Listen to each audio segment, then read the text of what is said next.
Hey, what is going on, everyone? Happy Wednesday. I hope everyone has been having a great week so far. Welcome to another edition of Titan Talk. I'm Isiah, Kilgoon with me as usual, and we're here just chilling, talking about OB7. We're going to have another lighter show today just because, we're still trying to sift through feedback, and we wanted to make sure that we talk to you all about how you're feeling with all the big changes that were in OB7, specifically around items and stuff like that. So we do have a few things that we wanted to kick off the show with some hotfixes and stuff, but largely it's going to be another Q&A show, but we were talking to some people about potentially having a guest on Friday. So keep an eye out for that.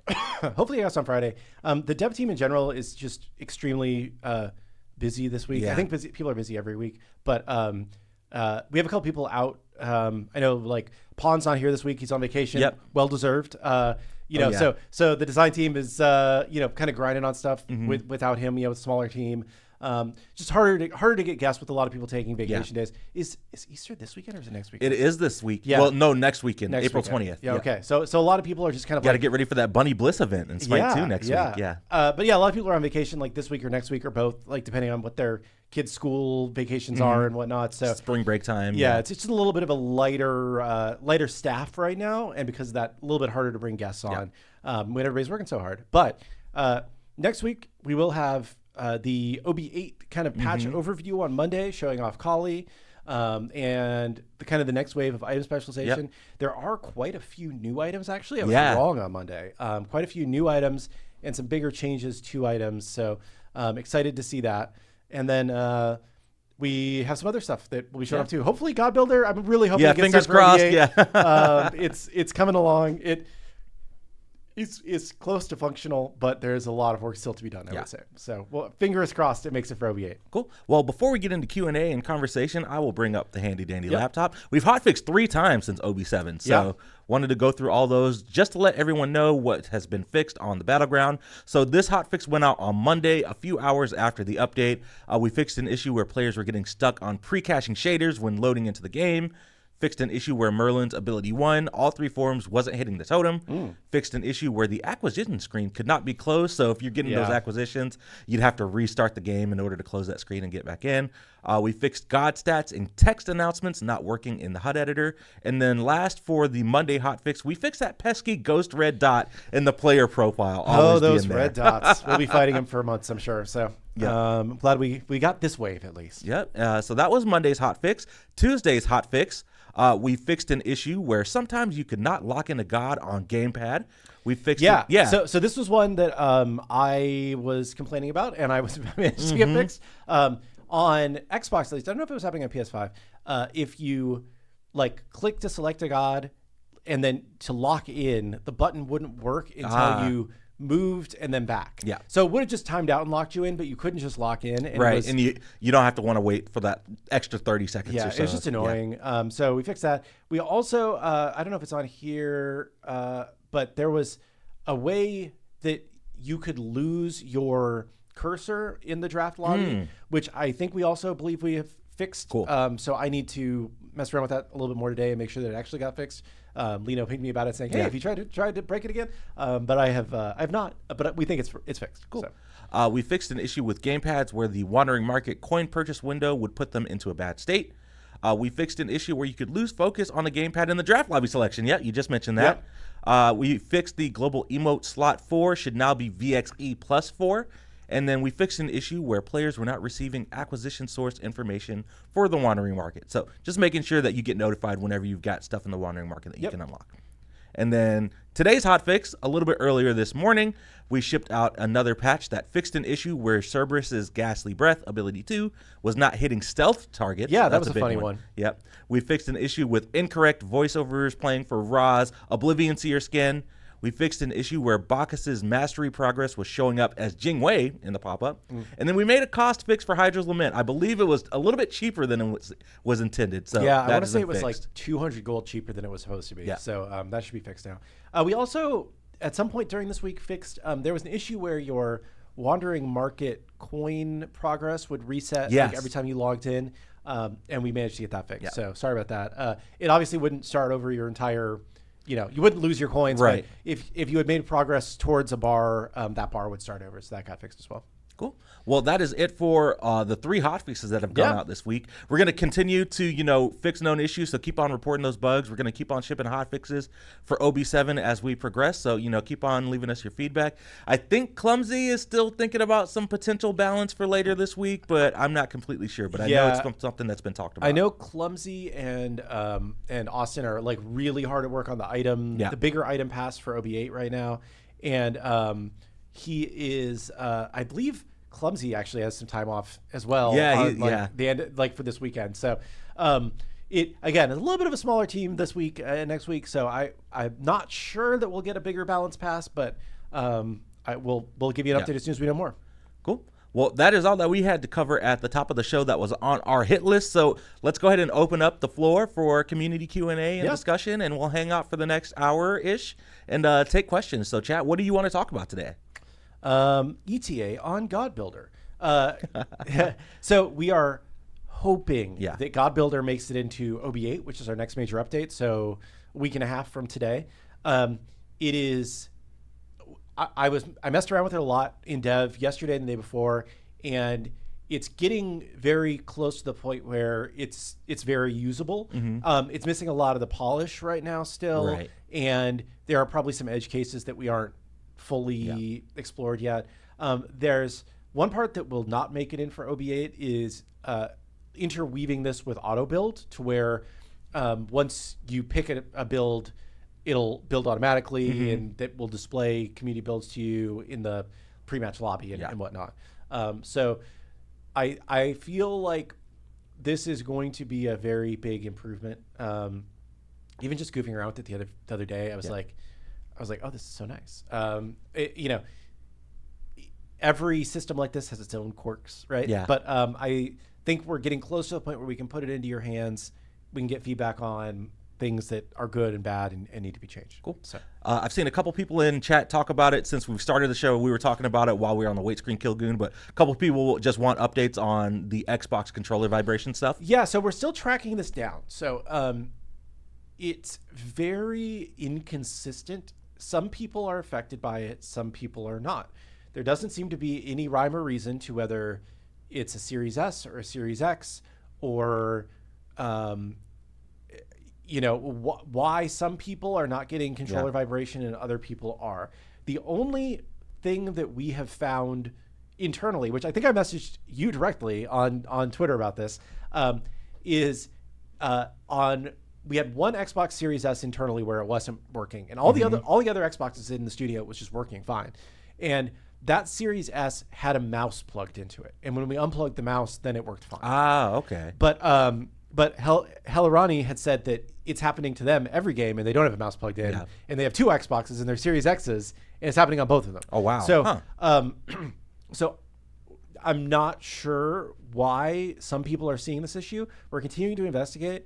Another thing that you can try doing is turn off the rumble features. There's 2 different entries in the settings, and run around for a little bit, and then turn it back on, and see if that resets it somehow. I can't guarantee that it will, because we're still trying to figure out what's going on, because it's only affecting a small percentage of players, and we aren't sure why. But if anybody else is apparently Chris T says after he turned it off and back on, it worked for him. Okay, so, nice. And it's still working. So and on the Series S that we had, we tried turning it off and back on, and it didn't work until we unplugged the mouse. So we thought that it was mouse related, but maybe it was just it needed to be turned off and back on again, and that was the first step. So we could try it. But yeah, sorry that you're having that issue, and we will continue to investigate it. Yep. See, a couple people asking about Merlin doesn't have a stun animation, apparently. I think this is on the team's list. Do you know anything about this? Do you know if there's an update that we've got on it? I don't know about that one. But yeah, can you take a note? Yes, I will take a note. I will. Yes. You're quicker typer on the laptop than on my phone. Absolutely.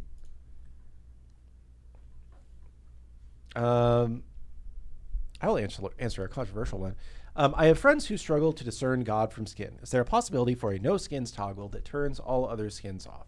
This is something that has come up a lot of times over the years, and it is not something that we ever plan to do. A big part of the allure of buying a skin is being able to show off your skin. Yeah. Our goal is to make it so that you can understand what god a person is in the skin. If there's effects that are too bad, we've gone back and changed them and whatnot in the past.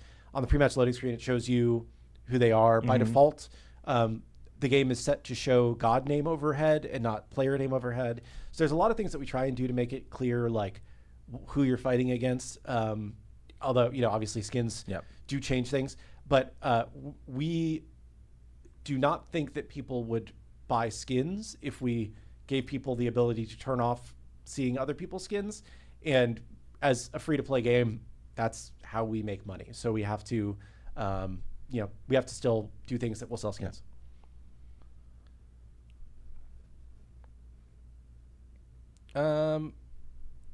Let's see. Are the wind sprites immune to cripples? I had someone use one while in Cupid ult. I believe they are not immune to cripples, and that feedback has been passed along to the level design team. Yeah, we have gotten some feedback around that. That it doesn't feel great that you can wind sprite while crippled. Yeah. Which I think is fair feedback. So the level design team is aware of that. And I'll say the other feedback that we've gotten a lot is like, why would you bring this thing to the map that adds more mobility right after you took out combat plate, right? And because doesn't that go against what you just were arguing for? And I think in my eyes, at least, they're a little bit different, because I think wind sprites are much more predictable in that it's in a fixed place on the map, and you have to go to the map place and interact with it for it to have an effect, versus people blinking in unpredictable situations in wherever they want on the map. So I think that they're just a little bit more different, even though they both are a quick, big movement thing. Right. The context around them is a little bit different. I think the other thing that we've noticed internally that we think, I know we made the change in dev, and I don't think it's in live yet, is in dev, wind sprites persist a little bit after somebody uses them. So you can chase after somebody. If they try and use a wind sprite to get away, you can wind sprite and keep following them. And that's been really fun. And I think that addresses a lot of the concerns. Yeah. It's not like it stays around forever, but if you're right behind them and they try and wind sprite away, then you can hop on after them. So it's pretty fun. And I would expect that will probably be an OB8, because I think we're pretty pleased with that. Yeah. I think we also just heard the feedback there might be a few too many wind sprites. True. And maybe we should tone down the number of it a little bit. So.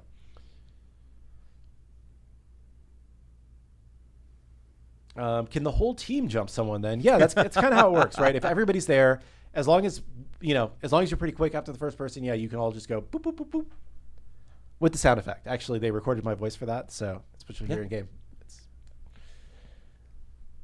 Let's see here. Now that the supporter store is there for support, would it be possible prisms can be earned with legacy gems too? I would say we don't feel like we're 100% settled on the long-term future for prisms. For now, I think they are going to be diamond only. I think there's other things that we might pursue. I would say that legacy gems probably not top of the list, but we have talked about ways of letting people unlock prisms and kind of these other, if we did other skin modification things, for free every so often, or grind out kind of thing. So it's not a permanent, I don't think the only way to get them forever will be diamonds, but I don't expect that we'll add the ability to purchase them for legacy gems anytime soon. Yeah, I want the deicide kill animation, man. Dude, I don't know. I never know what games chat plays that aren't SMITE. But I think if you look at the kill effects in the Path of Exile games, or if you look at the kill effects in Valorant, the kind of round finisher ones, they're so sick. Yeah. And it's I would love to have that kind of thing. The question is just does it trigger often enough that people see it as valuable, right, because we wouldn't want to run something that crazy in the middle of a team fight where people were just like, yo, what the fuck? Like a safe fell out of the sky and crushed this guy. And it ruined my team fight. Right. You know? Yeah. So it's how do you make sure that it is cool and doesn't disrupt the gameplay for people that, don't want their gameplay disrupted. So now that we've been adding more different types of cosmetics to Smite 2, have we thought about HUD skins in the future? Okay, so you guys might not know this. Probably not. I don't know if we've said that on the show.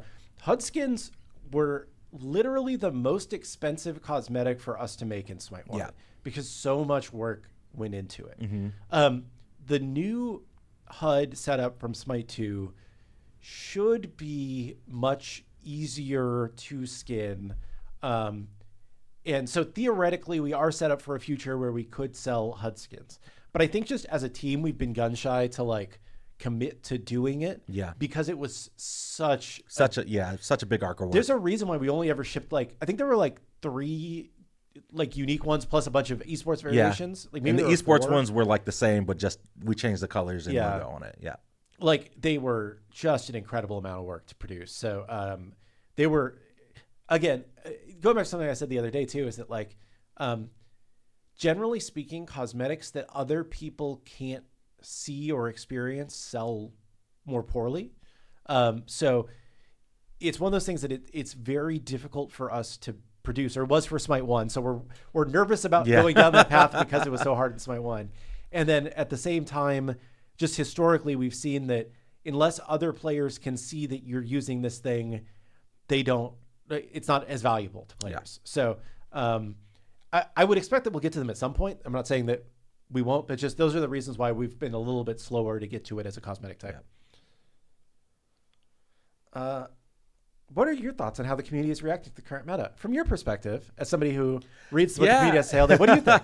I was thinking, I was talking with Clumsy yesterday, and it's been interesting to see kind of feedback and conversation after OB7 launched on Monday. Yeah. When we initially revealed all the balance changes last week, there was a lot of conversation on that it may not be it, right? Yeah. But I feel like once people got a chance to hop in and actually play, I feel like people realized that things still kind of feel a little bit the same, and it's not as bad as a lot of people were expecting. Still, there are some outliers that, the crew is looking into, but I think overall the community is still kind of feeling like it wasn't a huge step backwards. Things are kind of feeling a little bit more the same. I think players are mainly just focused on, what we've got cooking for OB8 and the item specialization stuff. Yeah, I would agree. And I would say we have been getting, I feel like more and more people saying good patch. Yeah. Right. And it's very rare that we see people shift from skeptical to good patch. Normally when the perception starts skeptical, it ends negative.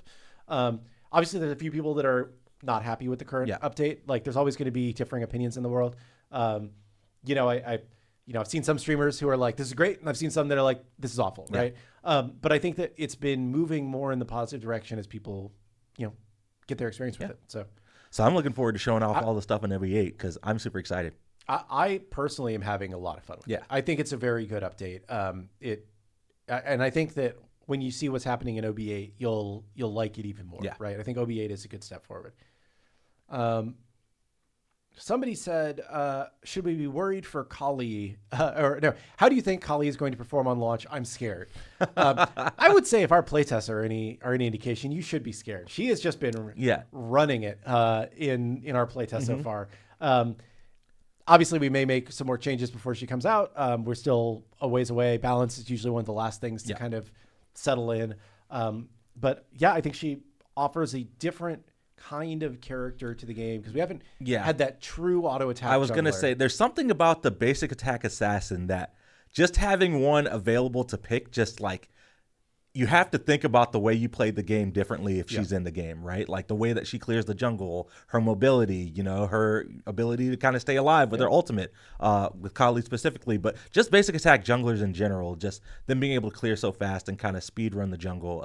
It's definitely stuff to look out for. So I would say look out for Kali in OB8 for sure. Yeah. And I think part of why she's been doing so well in our playtest too is that some of the new items she just takes very good advantage of. Oh yeah. So I think part of the discussion we've been having in dev tests is is Kali really strong, or are some of these new items maybe a little bit too strong. Yeah. So, and I would expect that, when we first talked about this big item shift, we said OB8 is part one of that shift, right? And so I would expect that some of the items that come out in OB8 are just going to be a little bit OP. Yeah. And we'll probably be quicker to balance fix than we have been for this patch because it's more of a long-term situation. And then OB9 will be kind of wave 2 with another big revision. The Pele changes feel exceptionally good. Any other ability changes planned for other characters? I say we kind of take them bit by bit, right? There are things that we know we want to go back to and change, but it's like the way that we do a lot of this stuff is it's almost like this is probably going to be anything to most of you, but like it's almost kind of like Scrum, like development standards, where it's like you take the most important things from the top of the pile and you work on those. And you fill the time that you have with the things that you think are going to make the biggest impact, right? And so there's some stuff that we know that we have to ship every update, right? Like we have to ship the god. There's like some cosmetic stuff or whatever that we have to ship. And then we just kind of try and fill the rest of that time with like, based on where the game is right now, what's the thing that we think will make the biggest impact? And I think we felt like we were just consistently getting feedback that Pele wasn't feeling good. We had an opportunity to go back and address it with a good idea that wouldn't take too long to implement. That utilized some tech that we built out for Bari. Yeah. And I think it was just, it was a good change. I think it made a big difference. So I think that we will kind of just keep looking for wins like that.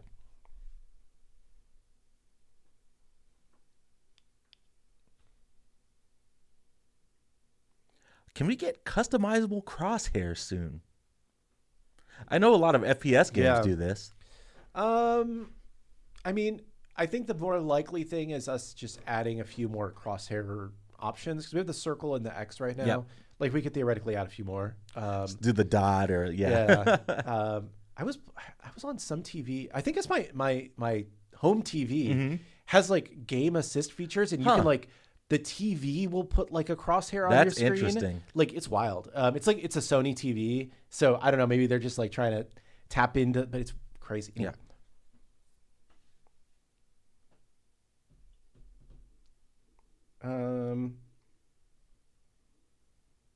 Where can I buy Isiah's shirt? That's an old one. This is an old one. This is from, one of the first collection. Merchandise.game. Yeah. Way back in the day. I don't even know if it's available anymore. Probably not. But I'm sorry. Before too long. Yes. So we're continuing to work on a community merch license, which basically will let anybody who agrees to the license make and sell merch using the SMITE IP. Up to a certain amount of lifetime earnings. Like once you've made a certain amount of money, then you have to like talk to us and do some revenue sharing. If it turns into like a real business for you, but that would allow you to say, hey, I like that shirt. I found the design for that shirt. I'm just going to print myself a copy of the shirt, or maybe throw it up on Redbubble or one of these other places and other people could buy it. So we are, if somebody's like Mordred merch. There you go.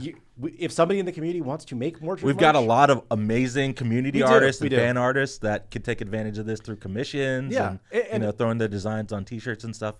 It's never been a big money maker for us. And a lot of our best merch designs have always kind of come from the community. So we just thought like, hey, why not just let the community go wild with it and, make sweet merch that other people in the community that can buy. And we just let y'all go wild with it as long as I think there's like some basic stuff like, you can't do anything that like would incite a genocide. Yeah, anything that's against terms of service, stuff like that. The basic legalese, you can't do anything that's overly offensive or whatever the line is, But other than that, it's pretty open. Yeah, applications for that should go live a little bit later today after the show. Oh, that's awesome. I didn't even realize it was today. Hey, look at me. I'm good segue, I'm on brand. So later today, we'll have applications. SMITE body pillows. We've seen a few of those in the past. We have to message Kitao. Oh, Kitao's in chat. Yeah. So they had been messaging me on Discord earlier this week. Like, hey, when does this thing go live? Awesome. Cool. I today. So I don't even have to message you back. 1010 would buy a flat Sobek shirt. Yeah. Just there you go. Take it and throw it on a shirt and that's fine. We're good with it. Right. As long as you sign the e-sign the Right, document. yeah. Because the one thing is that like we do want to make sure that we're going after like bad actors who are not from the community, who are just trying to like profit off of the game. Yeah. Like, but it's a different situation if you are just someone who loves the game and wants to make merch, right? Yeah. So, sweet. You previously mentioned something about more targeted advertisements. Could you elaborate? I'm assuming this you mean about like advertising to people about the existence of Smite and that they should be playing the game. We don't have any plans for in-game advertising the way that this just the other potential answer I will get to first. We don't have any plans for in-game advertising the way that we did in Smite 1. There was the option to watch video ads and earn favor and gems and stuff. The Steam's policy on that has been changed or become more clear, however you want to look at it, to where they no longer allow that. They think it's bad for players to give them free stuff for watching videos. I don't get it. I think it's one of those areas that Steam is wrong. I agree that like there are games that do it badly. Yeah. That it is kind of what's the word I'm looking for? But it's like just a bad experience for players. But I think that like the fully optional watch a video for rewards thing, the way we did it was fine. I think players generally liked it. But Steam says we can't do it anymore. So, blame Steam. Although like pretty much every article that came out at the time was like, oh, Steam is based. Like this is the best decision ever. So, sorry. I loved my John Cena ads too.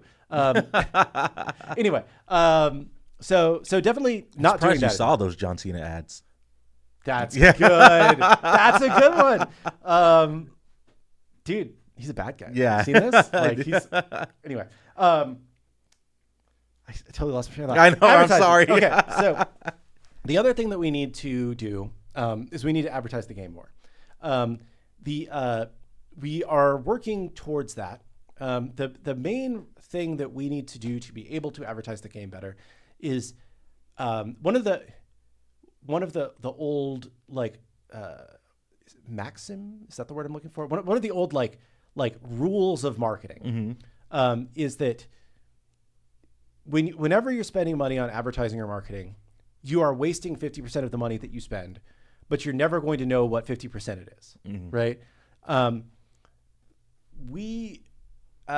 The world has changed, I would say, over the past 15, 20 years with the advent of digital marketing. Yeah. Where a lot of successful marketing campaigns run based on really good user attribution. So basically, like, I don't know that Isiah in particular is the person who clicked on this ad and then became a user, but I do know that the same person who clicked on this ad became a player, and I can track what ads convert into players, and I can also we don't have insight on like who the people we're advertising to are, but the ad networks like Facebook, the Meta, they're Meta now. Meta, Google, all like TikTok, all these people know so much about you. You would be terrified. And they have built like kind of obfuscated user profiles of you. So like if I like in Meta right now, I can say, show my ads to, 16-year-old Americans who live in Cincinnati and like Warframe, right? And I could run that ad. Yeah. But the next wave of advertising, the way that it's been going now, is that basically like you create campaigns that using like attributed installs, like people that you actually know become players, and then you say, hey, ad network, these are the kind of people that respond to these ads and become players. Advertise my game to more people like that. And you don't know anything about what these people actually are. It's total black box, but that leads to the most efficient like cost per install of, an advertisement that you can get. So basically to get to that point, we need to implement our advertising attribution system. There's a number of companies that just like build this software out and you pay them a certain amount a month to be able to attribute your ads. And then once that's done, then we'll be able to have like these hyper targeted ads at the kind of people that we know will become SMITE players. And this is the reason why, like, if you're like me, every ad you get on the internet is for Marvel Rifles right now, right? And it's because my profile matches the profile of somebody who would play Marvel Rifles. Personally, not the game for me, but they think that I am in that user profile, right? So they are incessant about advertising to me. We want to be doing the same thing to advertise to people that, you know, we think would play SMITE. Yeah. So that was maybe way more information about advertising than you guys wanted to know. But I come from a marketing background. I worked for an ad agency before I got into gaming. I was always a gamer, but I find this stuff really interesting. Yeah. And every company out there is doing it. It's just, if you're not doing it well, you will not be as successful as the companies that are.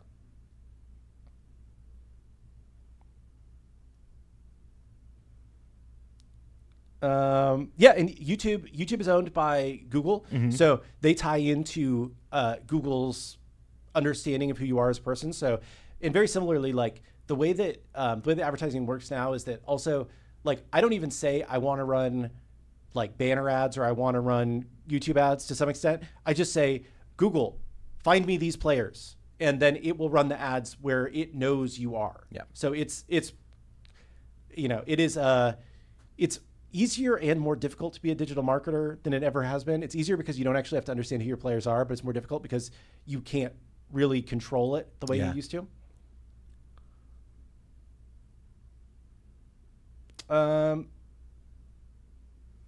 Will Ben be on the show anytime soon? I hope so. Yeah. Maybe in a few weeks. Excuse me. Yeah, I was gonna say we're kind of getting towards halfway through our first phase of the gods that we announced for this year. So I would imagine as we get a little bit closer to the end of this phase, we'll have Ben on to talk about the next set of gods that are coming to the game.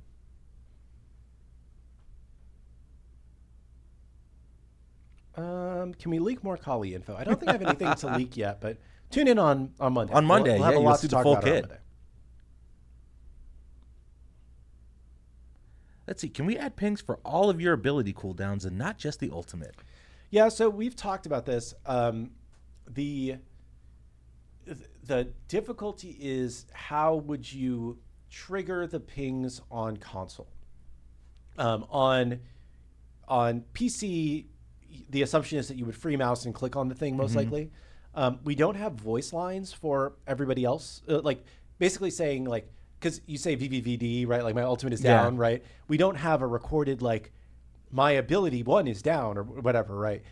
So we don't have a voice line that we could play with it. We could theoretically add like an extra VGS call out for each ability, but is that good? I don't know. And I don't know if we have room in console VGS to add 3 more. Yeah, no, I think we're VGS. getting towards our cap here. Fortunately, for console. there is a new an extra button under the emote. Oh tab. yeah, nice, So, cool.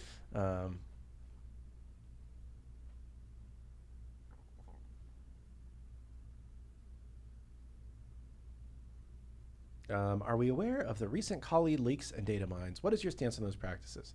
I would say I don't pay too much attention to data mining.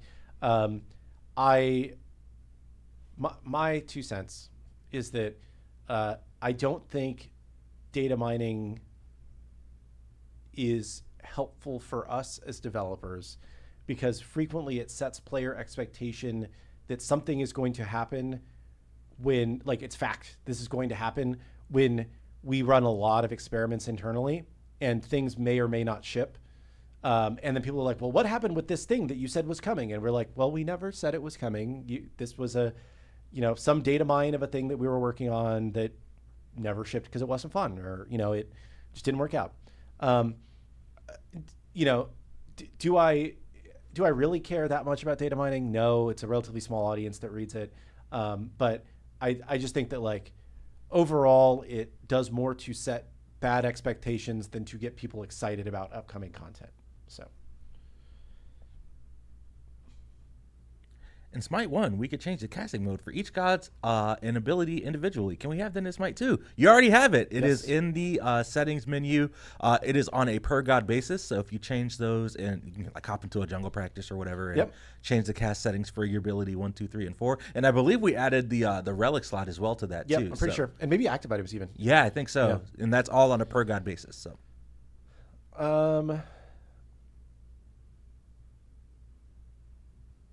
Let's see. Yeah, we have gotten some feedback that using the options menu to set that feels clunky to some people. I will say, like, there are a lot of games that do it that way. I think our players are just used to it being in the K screen. Yeah. So it's something that we are considering.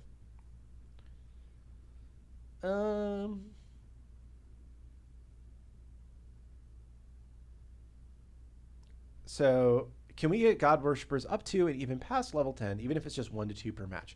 I assume this is meant for the versus AI queues. Because versus AI queues, I believe you can get up to rank 7, but you can't get all the way to 10. It's hard to know where the right line to set that is. We have some people, I don't know. I don't really care about it. I don't care that we... But there are some people that do, right? Yes. Yeah. There's some people that care on either side of that very passionately, right? Because there's people that are like, oh, you don't deserve it because you haven't played against real people or something. I think that's a little harsh. There's other people that are like, I should be able to get to, any level, any mastery by grinding against bots. And I don't mind it, but I know that some people are very sensitive to it. So I think this was kind of meant as a compromise. We let you get further against bots than we did in Smite 1. Yeah. In Smite 1, I think you only get to Mastery 3. Yep. Yeah. So we let you get to 7 now, which is better. But there's a very good argument of like, if we let you get to 7, why shouldn't we just let you get to 10? So I don't know.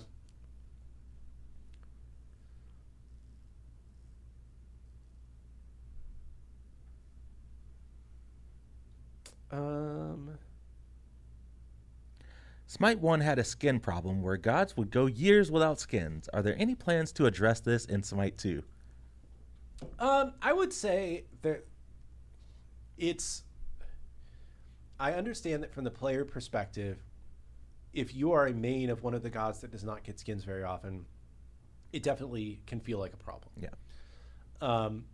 From our perspective as a business, right? There are certain gods that are more popular than others, and there are certain gods that cost more to create skins for than others because they have multiple forms or a lot of effects or something, right? So historically, because we are a business, and we have to think of ourselves as a business, or else we will cease to continue to be a game, right?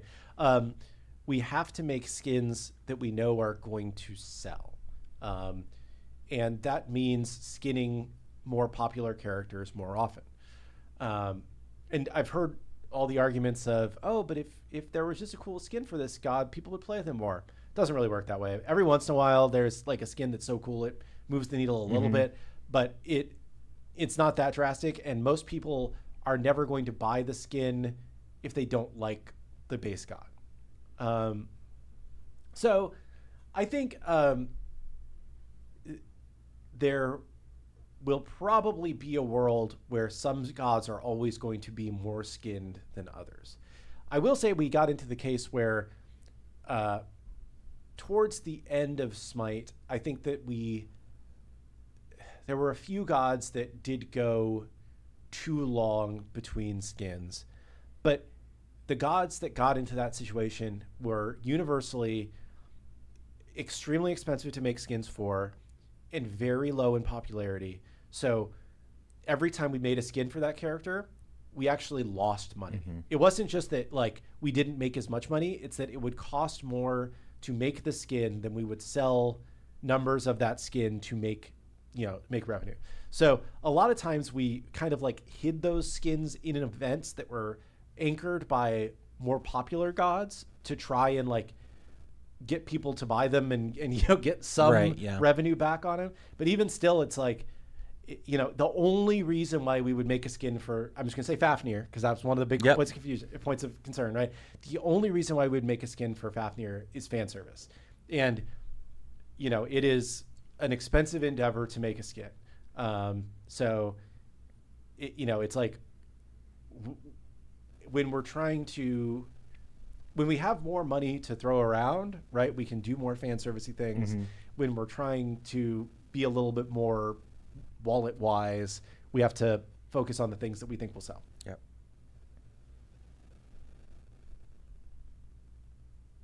Let's see here. Do you ever plan on speeding up God releases again?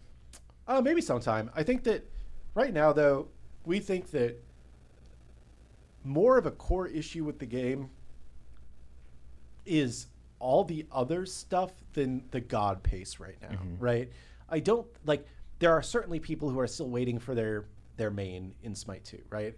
But I think that more and more we feel like we need to make the core game amazing more, and that's going to make more of a difference than adding another handful of gods, right? So we're continuing to work on both to the best of our ability. I don't see us speeding up again until we feel like we have made more significant improvements to the core game.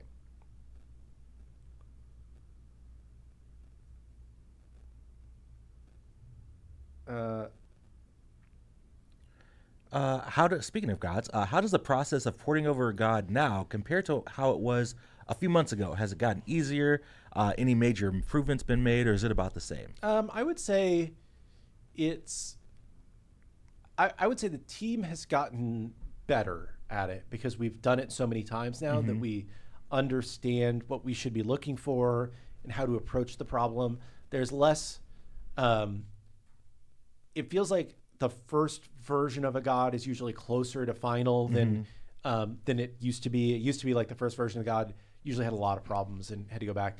I would say that one thing that has sped up the process a lot is that so Unreal Engine 5 has this thing called the game playability system where basically like we have a toolkit of different components of an ability that designers then create kits out of these different like building blocks. And with every god we ship, we have more building blocks because when we add a death immune function, right now, anybody can pull that death immune function as a component in the game playability system in a Unreal 5 blueprint. So there's a lot that we can do there that we couldn't earlier just because we hadn't built out all of our building blocks yet. And then I think every other department just kind of understands what we're going for better. Yeah. And but it's still an immense amount of work. A lot of our development time goes into just the God pipeline.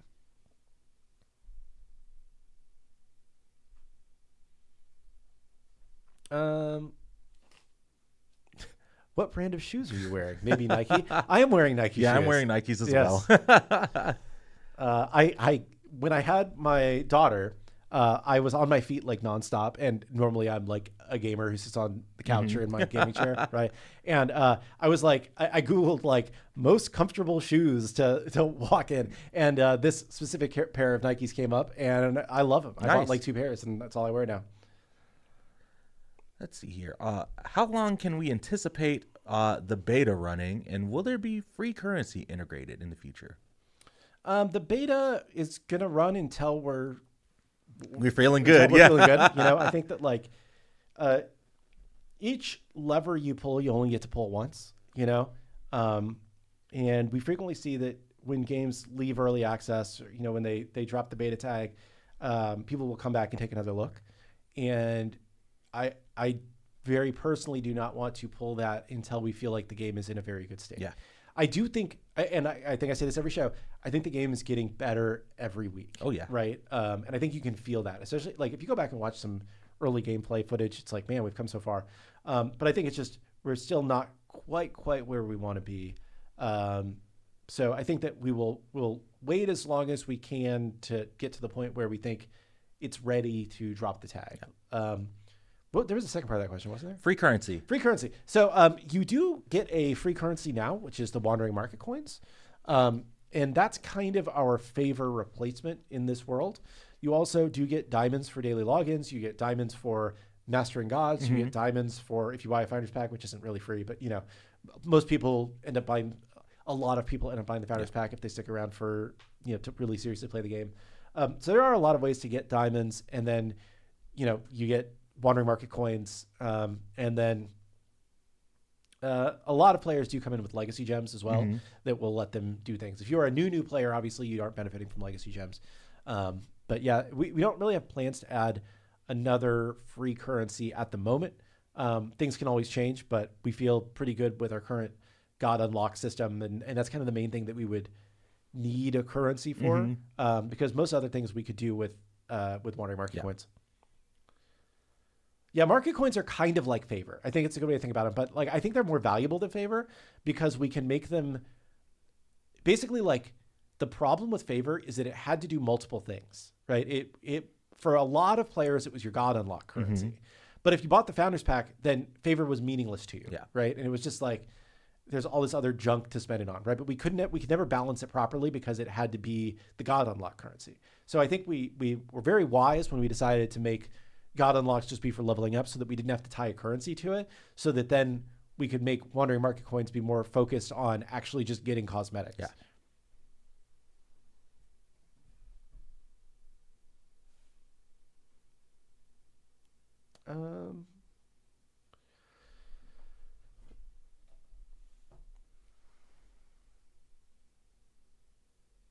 Let's see here. Instead of a regular blink that rewards you for attacking afterwards, have we considered combat blink that punishes you for not attacking afterwards? Perhaps with a self-mesmerize or stun. I have not heard that pitch. I'm not sure if the designers have thought of it. But yeah, it's an interesting angle.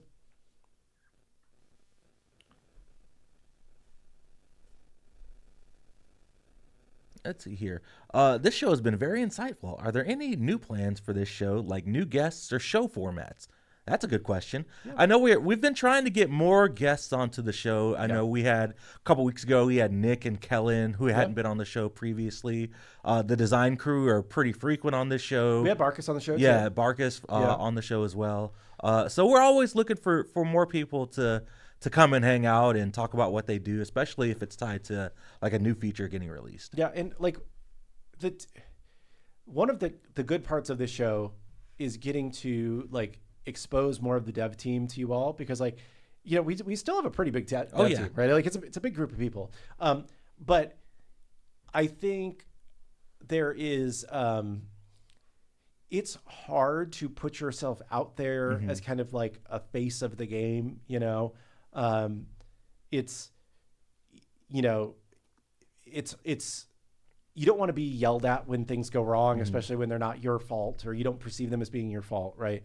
And a lot of people just want to work on the game and don't want to do this, right? For good reason, right? So I think it's hard sometimes to convince people that haven't done the show before that they should come on and be a part of it.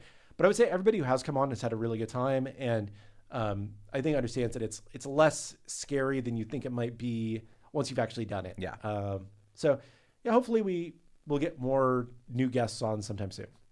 And then in terms of format, I don't know how we'll change it. Yeah, I don't know. If you have ideas for I was gonna say, if you have ideas for Tide Talk formats, tweet them at us or drop them in chat. Yeah, always open to feedback. How is the supporter store going? Are we getting good revenue in the early going here?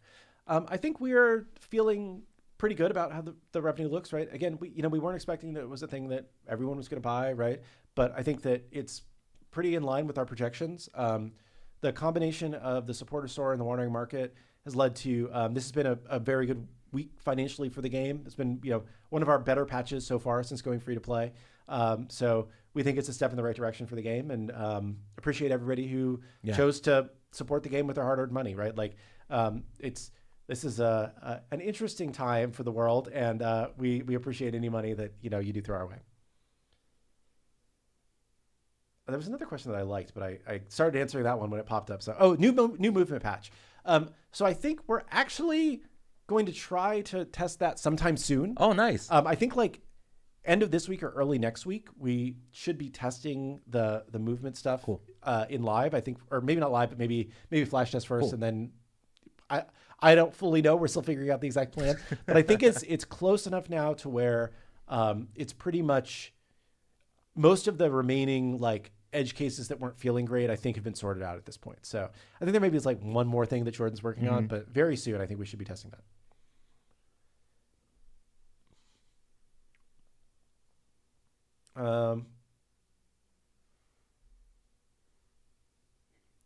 Any plans to allow for regrouping with the same team after a match? I know in Smite 1 we had the feature to where you could just like directly add a friend for one person after the game, but I don't know if we ever had the, let's just run it back with the same squad. Yeah, I do like that feature in other games. I think it's a good idea.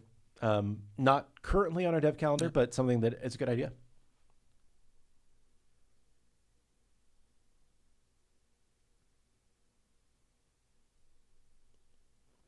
After using the tornado, I couldn't move my character at all for a whole game. The only solution was to leave and come back. Is that a normal bug? That's not a normal bug. I've not heard that one. It's possible that probably what happened was there was some kind of a client-server disagreement about where you moved to, and the game got confused, and it thought you were like inside of a wall or something, or like that is a very weird bug though. But it's probably caused by like some sort of a lag spike at the moment that you use the thing. Yeah. But yeah. How's the Sprout thing coming? I was trying to convince people that we should do it yesterday. So I think that there are pros and cons. I did get one interesting note from, I forget who messaged it. It might have been on Twitter. It might have been in a Discord that said that they thought that we should do it, but we should only show it to people on your team. Because they thought that the opposing team would focus the Sprouts. That's good feedback. Which I thought was decent feedback. So. Is there a hidden pressure mechanic? I've lost so many bouts because my abilities won't activate when pressed, but I'm not even CC'd. Not sure if this was answered yet. No, I don't think so. Yeah, that could be like if there are any silences in the game. If somebody's got like a screeching gargoyle on the enemy team, that would silence you as well. Just stuff to be on the lookout for. Yeah, I think most likely thing is that you've been silenced, and that's why your ability isn't working. But there could be, some button delays or something, or lag can sometimes cause that.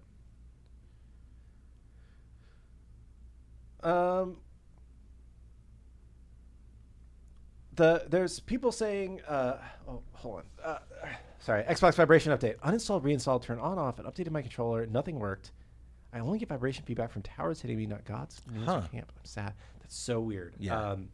We're going to keep looking at it, but I just don't have a clear fix for you right now. So sorry about that. There was another post about just Xbox crashes in general. We are continuing to investigate Xbox crashes. I would say that just in general, our crash rate for Xbox is still below where Smite 1's Xbox crash rate is, but there seems to be a handful of players that have it happen much more frequently to them. So we're trying to track down what is causing this to affect certain people more than others. I guess it's kind of like the vibration issue that we're having, right? Yeah, if you're experiencing those crashes and you haven't already, please fill out that bug report form. Yes. Let us know your IGN, your platform, Series X or S, what's happening around the time of the crash. All that stuff will definitely inform the team to help us nail that thing down as quickly as we can. And if the platform prompts you to say like, hey, share my crash logs with the developer, please say yes. That's extremely helpful for us. We do look at those on all games or on all platforms. And if something, if we see something a few times, then we start trying to dig into like this specific crash stack, like what happened with right here. So,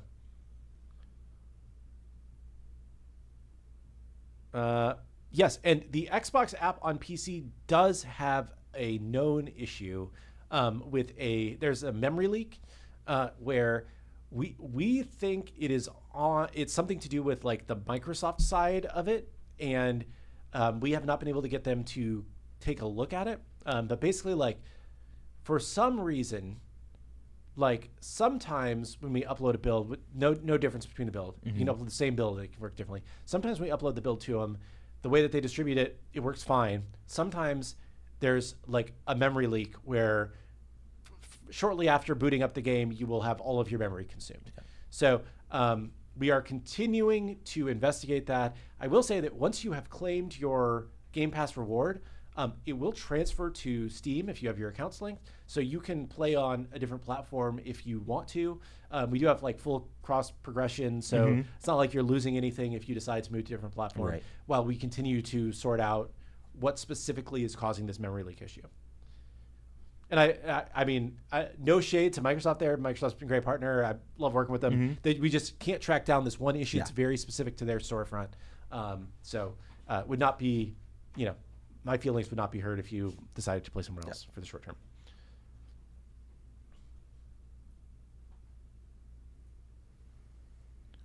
Any update on Heads up, we will flash test after the show. Is that Jordan? Is Jordan in nice. Chat? Hold on. I'm going to look at my Slack and see if he has messaged me. Let's see. We're doing it live. I'm not going to answer who it's better to work with. Everybody has their pros and cons. Everybody works differently. Every company culture is a real thing, right? It's like every place I've worked has felt very different. Every person that I've worked with at a different company, you can tell kind of what their company values and what their work style is. Let's see. Okay. I think that is Jordan, though. Yes, Jordan is messaging me. He says, movement rework flash test. Oh, you heard it here first. You heard it here live first. On Titan Talk. So live on Titan Talk, we are doing it live. Please, if you want to play in a flash test, get that SMITE 2 public test client on Steam updated, and we'll go live right after the show. And please let us know if you see any issues during the flash test. Yes, right? for sure. One thing that we find is very helpful, like if you can record your screen or like show us what happened when you had like a weird movement thing, it can help diagnose. Because like we test a lot of the different movement scenarios, but there's just so many ways that gods can interact in the game that like there may be something that you stumble on that we've never seen before. Yeah, and Kilgoon, since we're just talking about the flash test, for the people who missed that show with Nick, just give us a quick TLDR on like what we're actually testing today. Yeah, so basically, the way that our network code handles you moving currently, like using movement abilities and just walking around the map and bumping into people, it can very frequently have a lot of like client and server disagreement where like your game thinks you're here, the server thinks you're here, and then you have all these like micro stutters of you getting corrected to where the server thinks that you're supposed to be. This uses a new system called saved movement, I believe, which is part of UE5, that basically lets us better correlate your position from when you start using a movement ability or when you start running from your client to the server, and leads to a lot smoother movement and gameplay, especially if you're on like a higher ping. It only affects movement. It doesn't affect abilities, unless it's a movement ability. Right. It doesn't affect auto attacks. Doesn't affect anything like that. It's just a movement change. So, and some people are very sensitive to this. Some people are not. But it's. I think it makes a big difference. Depends on the god that you're playing, obviously. But try somebody with movement abilities in the flash test today. That's cool. Thanks, Jordan. Nice. Well, we're at 158, so you want to go ahead and do one more question. That way we can get back and get ready for the flash test here in a little bit. Yeah. Alani check before the questions, of course. Cherry twist for both of us today. Yep. Cherry twist trend. Kilgoon remembered his Alani. I did. I remembered it. And Isiah was like, don't forget to bring your Alani. Okay. All right, let's see what we got going on in chat before we call it for the day. Ooh, any referral bonuses planned for the future, like friend referral and stuff like that? Yeah, I think there is a refer a friend like tech build out that's happening right now. I think it's on the Rally Here side. Cool. So I'm not 100% sure like what the design for the system is going to be, but I believe we are at least going to get the tech to where we could theoretically allow that, some kind of refer a friend bonus at some point in the future. So.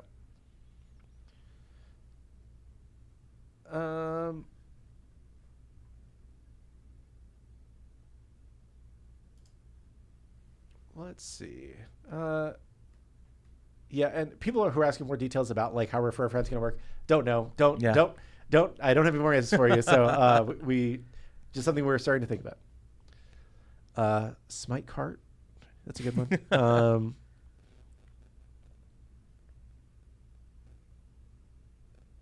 Have we considered tweaking the gold per second in Conquest? I know y'all nerfed farm to mitigate snowballing, but maybe upping the gold per second by 1 could speed up the games a bit, especially now with 7 items. I would say we are continuing to look at like gold and XP earn across the map, and I believe that OB8 will have more things that we are experimenting with, if not maybe OB9. I'm not sure if the mats are happy with the tests that we're running, but I think that there are some things that we are looking at along those lines. Generally speaking, our goal is to continue to push the game more towards like, farming is always going to be important. It's a MOBA, but we think right now the pendulum is swung a little bit too much towards farming and not enough towards like fighting, right? Because there should be incentives to fight your opponent, and there should also be incentives to farm. And right now, if you ever get any kind of lead, it's better to just farm. Yeah. Right. And I think that that's less fun. So we're continuing to look at that and just generally speaking the flow of the game. So I feel like we are continuing to make good improvements in dev and in live. I think that this update feels better and more a step in the right direction than the last one did. And hopefully we just keep going, getting better every update. Yeah. So. Sweet. Well, Kilgoon, thanks so much for joining for another edition of Titan Talk Chat. Thanks so much for hanging out. If you're at home and available and want to participate in the flash test for this big movement update in Rework that we're doing, surprise flash test. Update your SMITE 2 public test on Steam and join our official Discord for flash test news and updates. Please, please, please, if you hop in, be sure to give us your feedback. Let us know how things are feeling with these movement changes. We're definitely keeping an eye out for everything and anything that comes up, because we definitely think it's going to be good for the game. But there are probably some things that we haven't seen yet that we want some more info on. So if you play, leave us your feedback, leave us your bug reports. Send video clips. Yeah, please. Video clips, all that good stuff in the official Discord. And we will definitely be keeping an eye on things. But until Friday, hope everyone has a great rest of your day. Hope everyone who participates in the flash test has a lot of fun. But until then, we'll see you next time. Peace.